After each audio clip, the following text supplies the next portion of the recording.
Oui, que le Seigneur soit béni. Je vais commencer mon message par un petit sketch.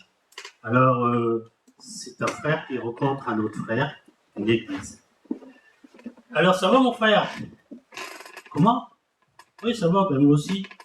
Ah oui, la famille Durand. Oh là là, qu'est-ce qui leur est arrivé? Rien que des misères à ce moment. Tu te rends compte? La voiture qui ne va plus, un décès, leur maison a manqué de prendre feu, il a perdu son boulot. Ah, pour moi, je pense qu'ils ont fait des choses, ils ont touché à des choses qu'il ne faut pas. Comment? Ah non, tu les connais, ils sont intègres. Ils sont intègres, mais pour moi, personnellement, il n'y a pas de miracle. Ils ont fait des choses qu'il ne faut pas faire. D'ailleurs, dimanche passé, j'étais assis à côté d'eux. Pour moi, ce dimanche-ci, je vais me mettre bien à l'écart. Je vais leur dire bonjour de loin, parce qu'on ne sait jamais. Hein. Ça peut être contagieux. Comment? Ah oui, le message du frère était bien, du pasteur dimanche. Ne pas juger, faire attention à ce qu'on dit,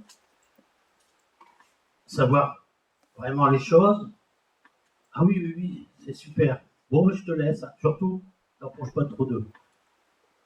Petit sketch qui va un peu, vous allez comprendre, pour ce message ce matin. Ce matin, je vais vous parler de Job. Vous connaissez bien sûr l'histoire de Job, mais je vais surtout parler des amis. Il y a 3 amis, il y en a un quatrième qui va arriver après. Job, chapitre 3, verset 1, nous dit que Job était intègre, qu'il était droit, craignant Dieu et se détournant du mal.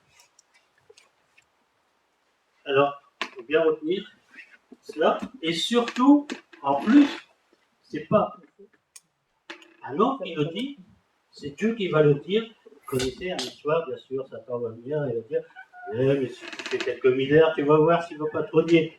Mais c'est quand même Dieu qui dit, tu as vu, mon serviteur est intègre, droit, craignant Dieu, se détournant du mal.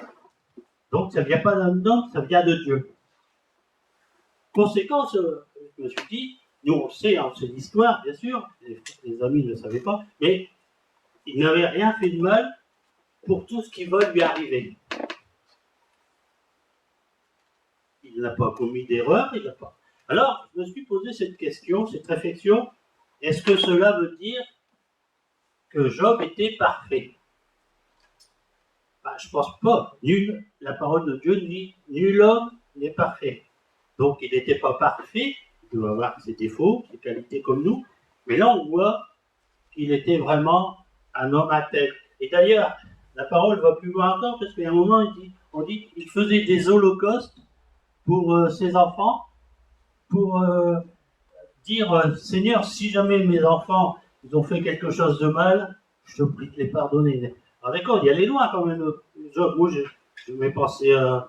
les enfants sont peut-être parfaits aussi, alors j'ai jamais pensé à peut-être jusque-là, quoi. Donc on voit, première chose, c'est surtout bien retenir que Job était intègre, droit, craignant Dieu, se détournant du mal, et qu'il n'avait rien fait de particulier pour mériter cela. Notre frère nous a rappelé tout à l'heure que des fois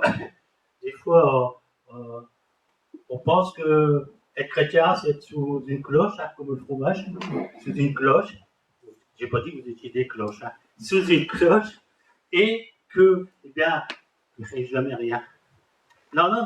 Mais là, ici, vraiment, on voit, donc la première chose, intègre, droit, craignant Dieu, et se détournant du mal, et on voit que Job était intègre. Deuxième chose à retenir, que ce qui arrive de mauvais, des fois, dans notre vie, n'est pas toujours le résultat des péchés. C'est pour ça, tout à l'heure, dans mon petit sketch, hein, le frère que j'ai...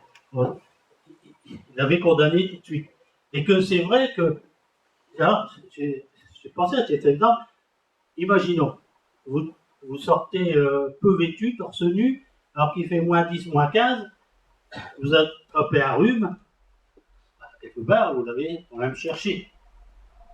Par contre, il peut arriver que vous sortez toujours par ces températures-là, bien habillé, bien vêtu, vous avez fait attention et que vous attrapez aussi un rhume. Ça ne veut pas dire que là, vous avez fauté.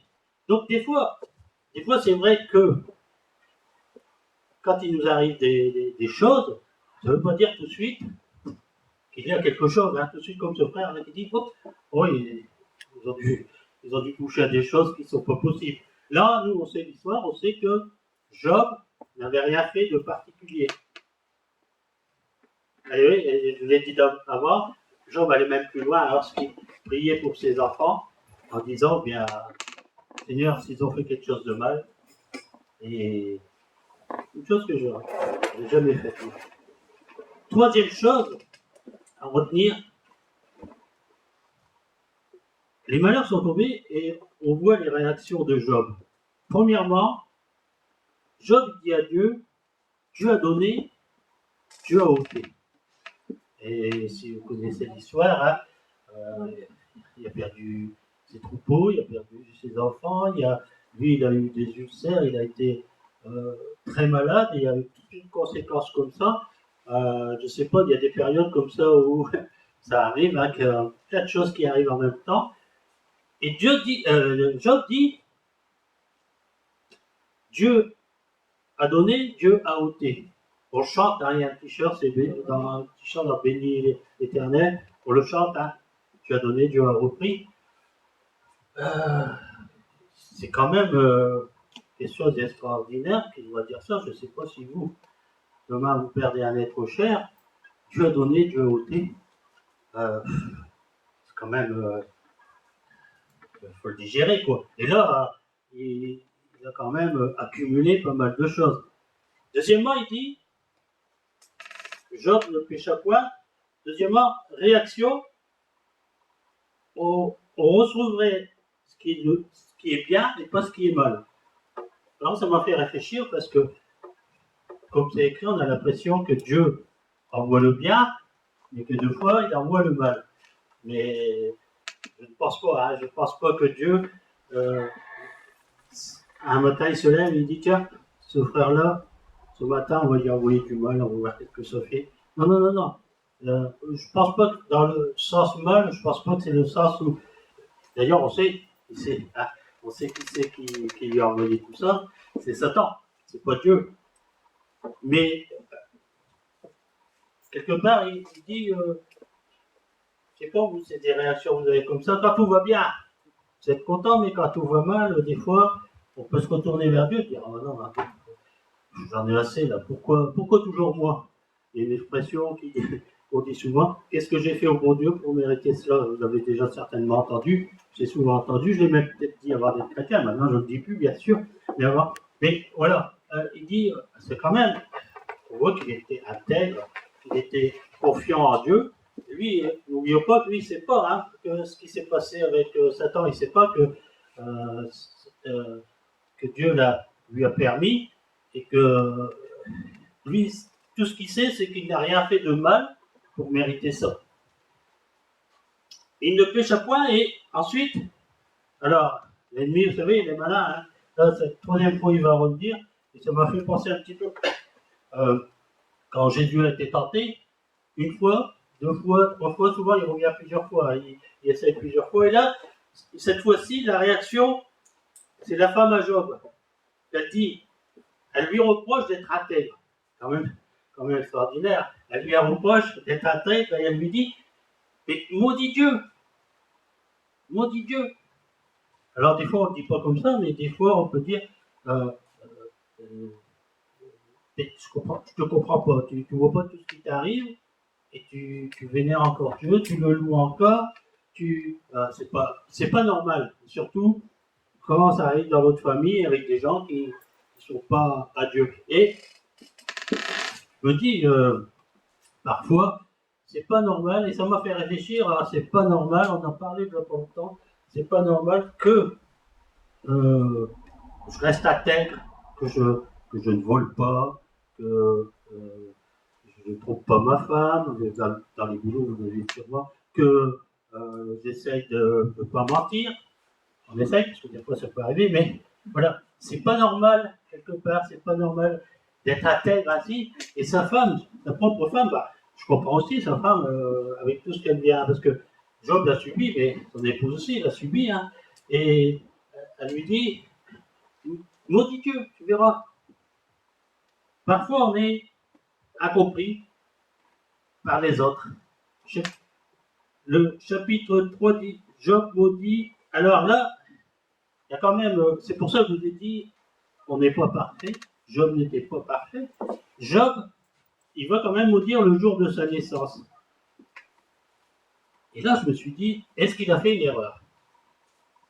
Est-ce qu'il a fait quelque chose de mal? Parce qu'il maudit quand même le jour de sa naissance. Et la parole, je crois qu'elle le dit, il ne faut pas maudire le jour de sa naissance, car c'est Dieu qui l'a voulu. Moi, je pense pas. Moi, je pense que c'est plus un désespoir, peut-être un petit passage à vide.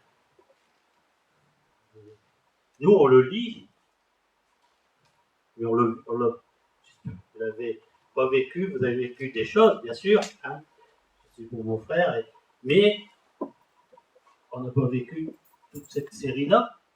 Et des fois, quand on a des soucis, des problèmes, je sais pas, des fois, on a quand même des moments où on en a marre, on en a assez, parce que on se dit, Seigneur, j'en peux plus. Ça vous est déjà arrivé, j'en peux plus. Et pourtant, Dieu dit, il ne nous donnera pas au-delà de nos forces, mais parfois, on dit, je suis au bout du rouleau. Le Seigneur est toujours là, et on va le voir par la suite, bien sûr, pour Job, hein, parce que à la fin, vous voyez, il va lui rendre au centuple. Alors, je me suis posé cette question aussi, là, je me suis dit, est-ce que je vais demander à Dieu, envoie-moi beaucoup de problèmes pour que j'ai plus après? Non, on n'est pas d'oiseau quand même. Mais là, c'est vrai, un moment de désespoir, et Job était quand même un être humain. Amen. Il était un être humain, il n'était pas un surhomme. La quatrième chose que, avant de partir dans le vif du sujet, alors, on va voir que ses amis, ses trois amis, premièrement, ne vont pas venir, ils vont normalement venir le consoler. Quand vous lisez le chapitre 2, versets 11 à 13, on voit que les trois amis sont venus pendant, je ne sais plus combien, quelques jours, on peut le dire. Je veux le dire parce que il nous dit, trois amis de Job, Eliphaz de Théman, Bildad de Shuot et Sophar de Naama, apprirent tous les malheurs qui lui étaient arrivés. Ils se contentèrent de partir de chez eux, ils se concertèrent et partirent de chez eux pour aller se plaindre, le plaindre et le consoler. Donc, déjà, belle attention, hein, le plaindre et le consoler. Ayant de loin porté les regards sur lui, ils ne le reconnurent pas et ils élevèrent la voix, ils pleurèrent et déchirèrent leurs vêtements et jetèrent la poussière en l'air au-dessus de leur tête. Ils ne reconnurent pas, donc il devait être marqué quand même Job. Hein. Et ils se tinrent assis à terre auprès de lui, 7 jours et 7 nuits, sans lui dire une parole, car ils voyaient combien sa douleur était grande. Amen. Ils sont arrivés à une très bonne intention de le consoler, de chercher à lui remonter le moral. Et pourtant, on va bien se rendre compte qu'ils vont faire tout à fait le contraire. Et je me suis posé une question, qu'est-ce que des amis? En fait, un ami, c'est quelqu'un qui vous connaît bien. C'est quelqu'un qui connaît vos défauts, vos qualités. Alors, on se connaît, quand on passe beaucoup de temps ensemble, vous connaissez vos amis à force. Si vous rencontrez une personne 2-3 fois, vous ne connaissez pas à fond. Mais à force. Donc, eux, c'était des amis. Et je pense qu'ils connaissaient Job et qu'ils savaient combien il était à terre, qu'il était juste, comme on l'a vu tout à l'heure. Et quand on a des amis qu'on connaît bien, on sait si un ami il est intègre, juste. Moi, je connais Jean Bernard, ça fait une paire d'années qu'on se connaît, et à force de discuter ensemble, je connais Jean Bernard, je sais que Jean Bernard parlait des fois de son boulot, qui disait je voulais être juste, droit dans le boulot. Et si on venait me dire par exemple que Jean Bernard avait trifouillé dans son boulot pour.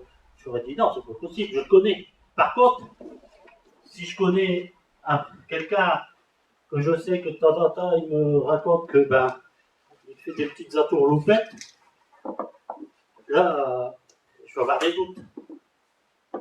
Et là, c'est quand même des amis, donc des amis, c'est 3 amis qui viennent me voir, donc je suppose qu'ils se rencontraient, qu'ils faisaient des barbecues ensemble.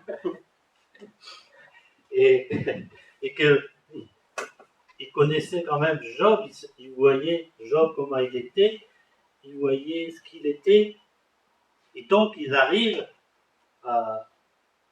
avec toutes ces misères, et on voit ils sont venus avec une belle attention. Mais souvent l'ennemi, il trifouille un peu, hein.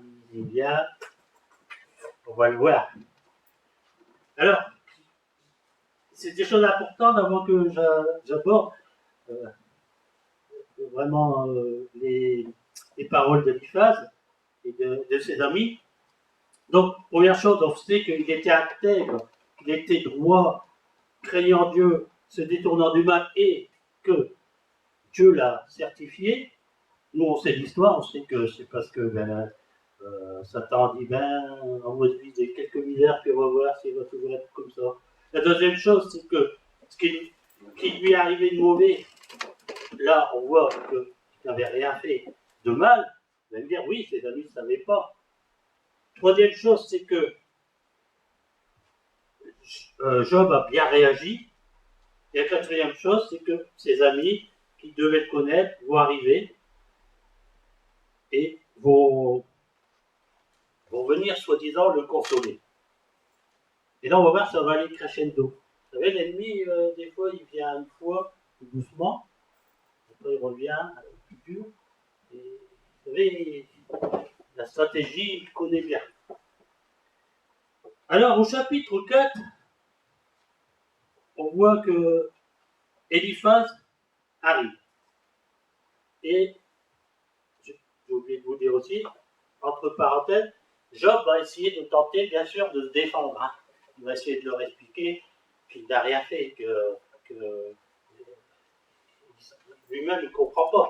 Il ne comprend pas tout ce qui lui est arrivé. Et lui, c'est quand même comme si, par exemple, je suis accusé de quelque chose que je n'ai pas fait. Je sais que je n'ai pas fait. Si j'avais fait, d'accord, mais je n'ai pas fait, et on m'accuse. Et j'essaie de me défendre, mais non, j'y suis pour rien, pour ça. Et c'est ce qui va arriver. Et ça serait intéressant aussi à voir tout ce qui Job a pu dire. Hein. Mais moi, je me suis concentré sur Eliphaz, sur les amis. Eliphaz. Donc, dès le début, il reproche à Job, tu sais, enseigner les autres dans leurs difficultés, quand ils ont des difficultés, mais quand c'est toi que cela arrive, tu craques. Ils ne comprennent pas que Job, là, il est en train de dire, mais j'ai rien fait.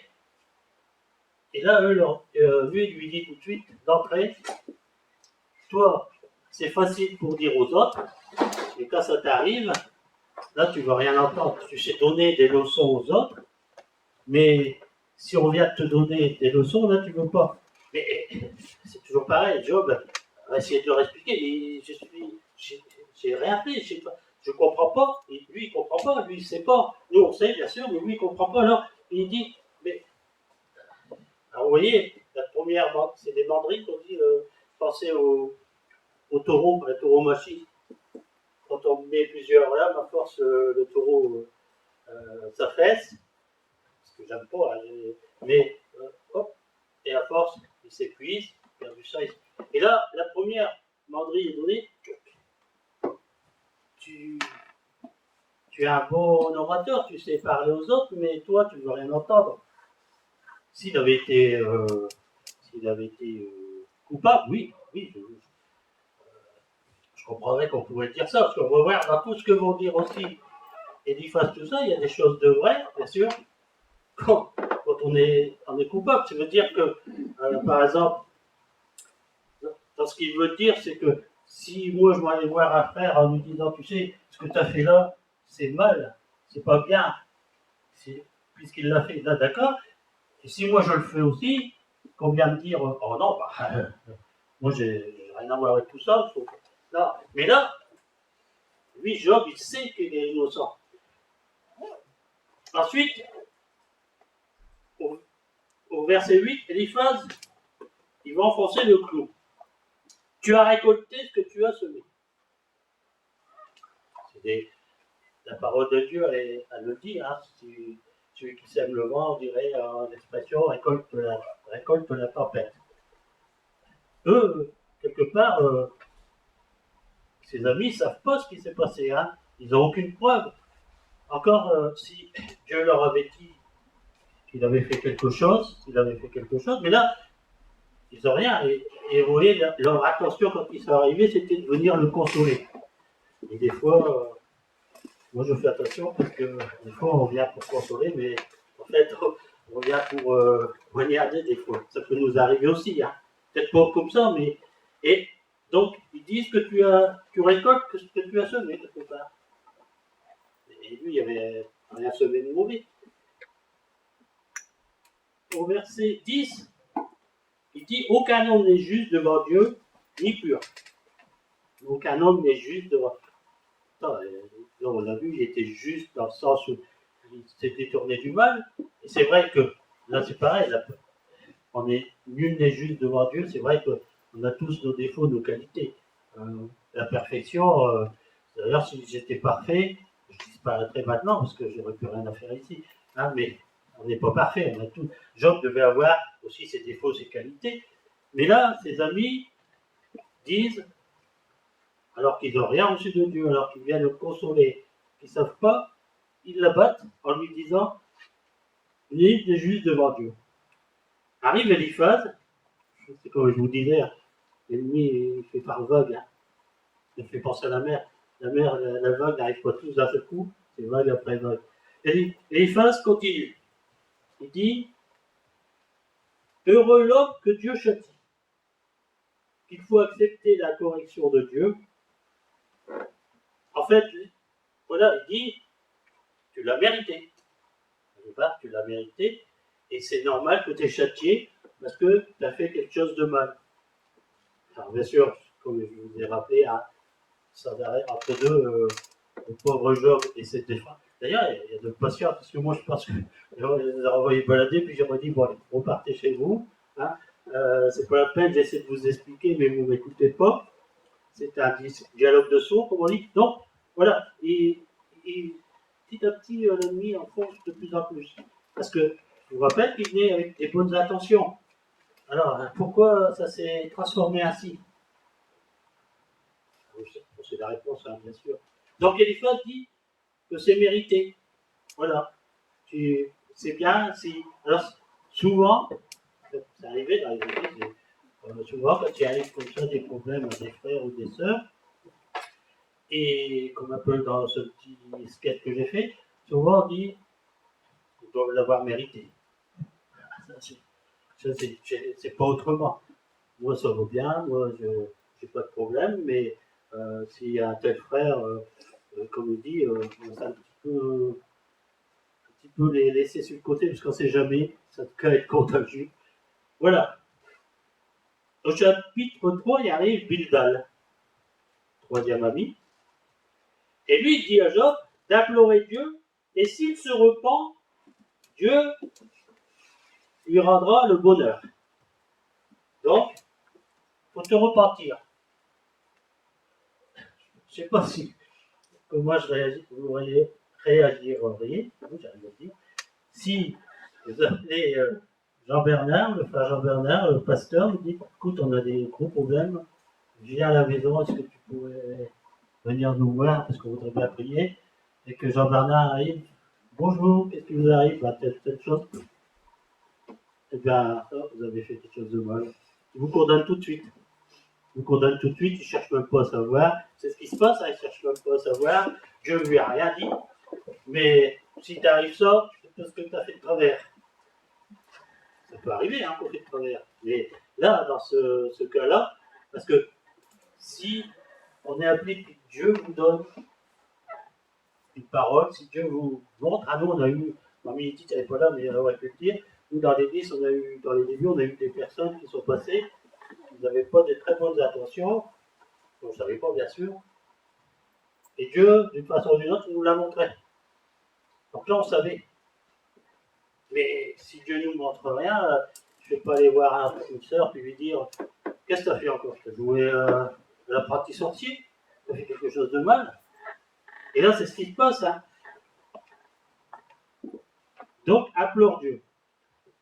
Au chapitre 11, Sophar, lui, va lui dire dit à Job de s'éloigner de l'iniquité et de l'injustice. Alors, une nouvelle banderie, et vrai, ça monte. Hein. Ça monte c'est ça qui m'a un peu perturbé, qui m'a choqué. Ça va de crescendo. Il lui dit, éloigne-toi de l'iniquité, et n'oublions pas, je le rappelle souvent, mais c'est quand même des amis. Alors des amis, ils devaient connaître quand même Job. Vous savez comment il était, ce qu'il faisait. Et vous voyez pas toute la série des. C'est pas fini, hein, des manderies. Là, le taureau, il commence à. Il fait ressentir à Job, quelque part. Alors, maintenant, j'ai sauté. Maintenant, c'est chapitre 15, Eliphaz. Alors, comme c'est passé, que les trois amis sont passés, on revient une couche, une deuxième fois. Il reproche à Job de se défendre. Donc, quelque part, tu n'as pas le droit de te défendre. Même si tu sais que tu es innocent, quelque part, si Job avait dit, oui, j'ai commis, j'ai fait des choses qu'il ne faut pas, allez mon frère, on va prier pour toi maintenant, on va demander à l'église de prier, on va faire un jeûne, on va mettre l'onction d'huile, on va te... Voilà. C'est ce qu'il voulait, quelque part. Et c'est ce que voulait l'ennemi, parce qu'à travers ses amis, on sait qui c'est qui est derrière. Hein. Donc, voilà, il faut qu'il n'y a pas le droit de se défendre. Pourtant, tout être humain a le droit de se défendre, suivant nos lois. Hein. Chapitre 18, Bildad, lui, revient une deuxième fois. Alors là, ça va monter. Alors, ça me fait un peu sourire. Ils étaient venus donc pour consoler Job, pour venir le soutenir, pour venir l'aider. Peut-être qu'ils s'étaient dit, on va essayer de comprendre, on va demander quand même à Job s'il a fait quelque chose. Hein. Moi, ça aurait été la première chose, peut-être, on dirait, écoute mon frère et soeur, qu'est-ce qui s'est passé? Est-ce qu'il y a eu quelque chose dans ta vie même si on est athée, tout ça, ça peut nous arriver de faire une bêtise, hein, et on est des êtres humains, comme je vous dis. Mais là, Bildad dit, il se sent insulté, car Job se défend, qu'il n'est pas écouté. Oui, alors, Job, entre deux, il dit, mais vous ne m'écoutez pas. On dit des choses, vous ne m'écoutez pas. Et je parle à un mur, comme on dit l'expression. Et là, ils sont insultés, parce qu'en fait, eux, ils veulent que Job l'écoute. Mais eux ne veulent pas écouter Job. Et souvent, ça peut arriver. Hein, des fois, vous arrivez avec, cet esprit-là de dire eux sont coupables, ils vont vous dire tout ce qu'ils veulent, et ça ne va pas marcher. Et c'est ce qui se passe. Ils se sentent insultés quand même. Ça va loin. C'est Job qui a eu toutes ces misères, c'est Job qui a eu toutes ces souffrances, c'est Job qui a tout perdu. Et c'est eux qui sont insultés parce que Job se défend. Au chapitre 20, Sophar revient une deuxième fois aussi, chacun son tour. Aussi, il est mécontent des reproches de Job, parce qu'il reproche que Job leur reproche de ne pas les écouter. Donc il se sent il est mécontent. Il met alors Job au même rang que les méchants. Vous voyez, ça monte, hein. Que les méchants, quand même, c'est terrible. Maintenant, ils disent, ben, comme tu te défends, comme tu ne veux pas admettre, tu es dans le rang des méchants. Et n'oubliez pas, c'est des amis quand même. C'est des amis, donc ils connaissent quand même Job. Normalement, ils connaissent Job. Et ça va loin, hein, parce que ça monte crescendo, là. Là, le taureau, il est sur les genoux maintenant. Hein. Le malheureux, il a du mal à se relever. Au chapitre 22, c'est pas fini. Eliphaz, lui, revient une troisième fois. Et à ton au-dessus, Eliphaz accuse Job. Alors, ça n'a plus rien à voir, mais il l'accuse de ne pas avoir aidé autrui. Voilà. Alors, comme il n'y arrive pas, l'ennemi, comme il n'y arrive pas, ben maintenant, il dit, t'es méchant, et en plus, tu n'as pas aidé. Alors, Job, comme j'ai vu dans les débuts, Job avait énormément de richesses, hein. Il était riche, et s'il était athée, juste, je pense que Job devait avoir le cœur sur la main aussi, il devait aider. On ne voit pas tout, mais bon, je ne vois pas Job être méchant, et si quelqu'un frappait à sa porte et disait j'ai faim, je ne pense pas que c'était de la nature à Job de dire va-t'en, va manger ailleurs. Non, mais là, ils vont loin, hein. Et eux, en plus, ils connaissent. Donc, ils auraient quand même vu. Mais c'est terrible quand même, hein, crescendo comme ça. Et l'ennemi, souvent, il vient une fois, deux fois, trois fois, et il monte. Chapitre 25, il donne une troisième fois. Pas fini encore. Le pauvre. Indirectement, oui. Alors, parfois, il parlait indirectement. Il faisait, vous savez, comme Nathan, quand il est venu parler à David, il lui a raconté une histoire. En fait, c'était pour lui. Et là, c'est pareil. En fait, des fois, il parlait comme si il parlait de quelqu'un d'autre, mais indirectement, c'était pour Job. Indirectement, il dit qu'aucun homme n'est juste. Indirectement, c'est pour lui. Hein. Parfois, les ennemis emploient un style. Voilà. C'est ce que je viens de vous dire. Et donc, il dit qu'il n'est pas juste. Rebelote. Évidemment, personne n'est juste devant Dieu. On n'est pas parfait, mais moi, vous avez peut-être connu même des personnes non chrétiennes qui étaient d'une bonté incroyable, qui étaient très gentilles, mais ils avaient leurs défauts, leurs qualités, comme Job. Et vous voyez, donc ça a monté. Et là, il arrive le dernier, Élihu, qui n'avait pas encore parlé. Et là, du 32 au 37, il va dire à Job plein de choses. Que Dieu n'a aucun compte à lui rendre et lui reproche qu'il veut absolument une réponse. Je ne sais pas vous, si vous êtes différent de moi, mais quand il m'arrive des bricoles, des fois, on aime savoir. Et là, il dit, il n'a aucun compte à te rendre, Dieu. Parce que, quand même, Job, quand vous lisez, vous voyez qu'il essayait de savoir qu'est-ce qu'il avait fait à Dieu, parce que lui, il ne savait pas. Il ne savait pas ce qui s'était passé avec Satan. Et quelque part, ils disent des vérités, là. Il dit, Dieu n'a aucun compte à me voir. Si Dieu permet quelque chose dans ma vie, que je lui demande qu'il ne me répond pas, il n'y a pas à me répondre, c'est le Créateur, c'est Dieu, donc il avait raison. Il dit à Job aussi que si Dieu le reprend ainsi, c'est pour le sauver de la fosse.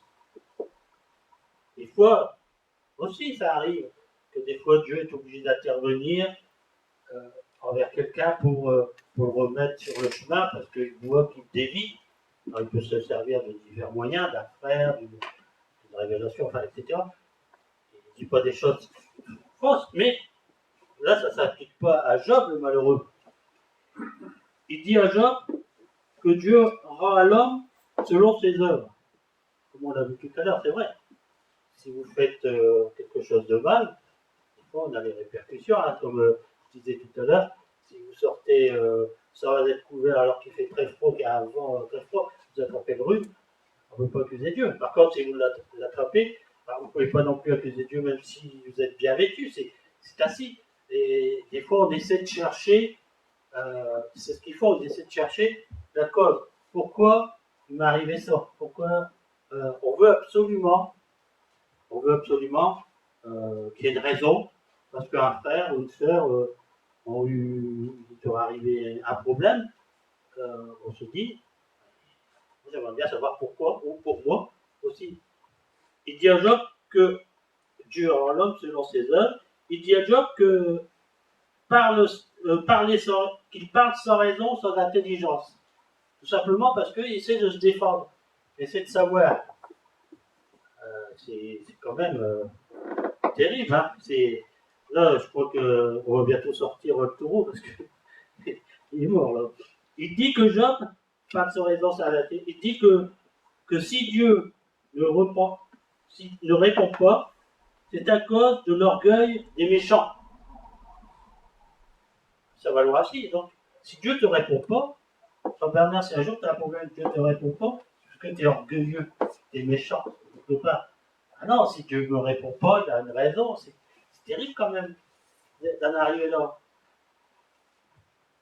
Il dit à Job de se repartir et il sera béni. Repartir, oui. Il dit des choses vraies. Se repartir, oui, si j'ai commis une faute, je m'en vais au pied du Seigneur et je lui dis, écoute Seigneur, tu vois là j'ai fait une grosse erreur, j'ai fait quelque chose qui va pas. Mais si on m'accuse à tort, pourquoi je vais aller me repentir devant Dieu alors que j'ai rien fait? Vous voyez toutes les banderies qui sont mises. Et s'il continue à se défendre, alors là, il va recevoir un châtiment. C'est terrible quand même. Si tu te défends, si par exemple tu sais que tu n'as rien fait, tu dis à la personne qui vient te voir, non mais je t'assure là, c'est pas. Par exemple, vous êtes accusé de vol, c'est pas vous qui avez volé. Quelque part, avec tout ce qu'on a entendu, tu ne peux pas te défendre, tu ne peux pas dire que c'est pas toi, parce que alors là, tu vas recevoir un châtiment, mais je sais si vous mentez, je sais si vous ne mentez pas. On ne peut rien cacher devant Dieu. Alors vous voyez, toutes ces choses qui ont été, ils étaient venus le consoler. Je vous rappelle, hein. Ils ont même pleuré avec lui, ils ont